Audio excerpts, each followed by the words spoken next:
Now then, sir, as captain, I trust that you're a responsible fellow. You know of everything that goes on aboard your ship? Yeah. I see. Very good. I'd like you now to point to the accused. Who was it you saw smuggling? Point, sir. Someone. Point to the accused. Very well. You may take your place again. You now have an eyewitness who has seen you smuggling. This is looking rather grim.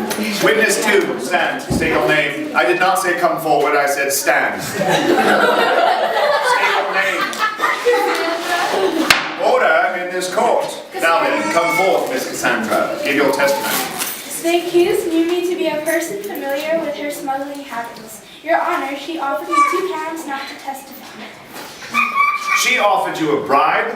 A £2 bribe, so you would not testify against her in my courtroom, is that so? A bribe. You cannot go about bribing potential witnesses. I'm adding this crime to your ledger. How do you plead that there's no offense? Guilty or not innocent? I might have known. Now then, Miss Cassandra, you strike me as a fairly polite young lady. Are you a good citizen? Yes. You know the difference between right and wrong? Yes. You know it's wrong to take a bribe? Yes. I ask you, did you take the bribe? No. You seem a bit hesitant. I noticed that those are a lovely pair of shoes that you're wearing to my court. I would estimate their value at about £2. How coincidental. Did you take the bribe? You admit to a judge that you took an illegal bribe? I didn't know. You didn't know it was... Ignorance is no excuse. I have no choice but to find you guilty of taking a bribe. You sit over there. You're guilty.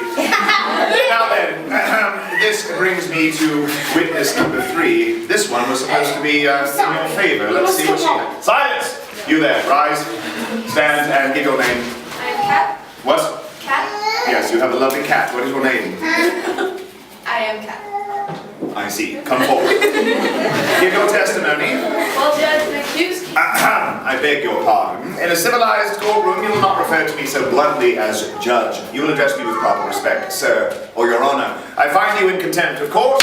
You will be fined £50. Now begin anew and address me with respect.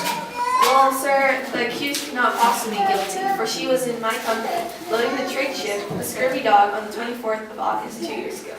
I say, despite your initial outburst, you've given a testimony that strikes me as rather compelling, rather strong.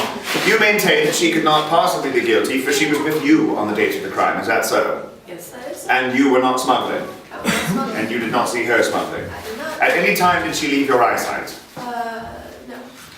Well, it seems as though you've called a very powerful testimonial witness here that could prove you innocent. However, Miss Cat, there's one small detail about your testimony that troubles me. The date of the crime that you mentioned that she was smuggling, you said this was the 24th of which month? Of August. August, yes, I'm afraid you're a bit confused. The date of the crime of which she is on trial was the 12th of January, not the 24th of August. You've testified to the wrong date, therefore your testimony is completely and totally irrelevant. However, you've also mentioned, to my delight, that you and she were loading a boat. You called it a trade ship. What was the name of that vessel? The scurvy dog. The Scurvy Dog, I will remind you, is not a trade ship, nor is it legitimate in purpose. It is the most notorious pirate ship in the Atlantic. Yes, you've admitted to a judge that you're loading a pirate ship with an accused smuggler. I would say that makes you a pirate. Are you a pirate? Yes, indeed. I beg your pardon? Yes, sir. You admit to being a pirate.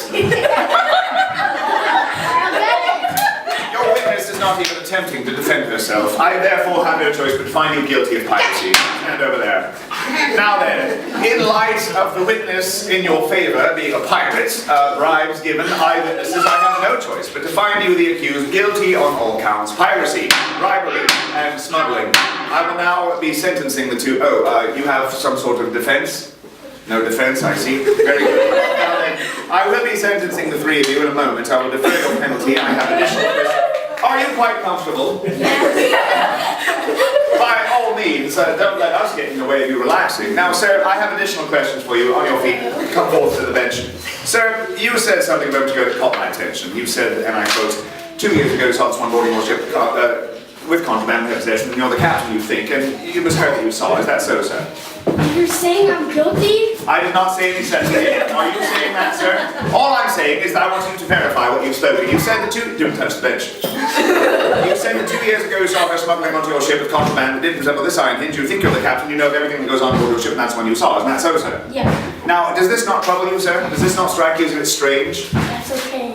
It's fine with you if people smuggle onto your boat? Yeah. Well, that makes your vote a smuggling vote. There. Yes!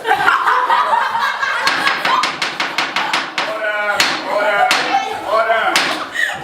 Now then, I will now sentence all four of you. You'll find yourself fined £500, I think is fair. For each offence, that's £1,500 to you, several more for contempt. And if you cannot pay your fine, your worldly possessions will be seized and sold at royal auction, including your homes and your pets, with me receiving my customary 5%. This case stands adjourned. And I will have one final sentence for the guilty. A good round of applause, everyone. Give them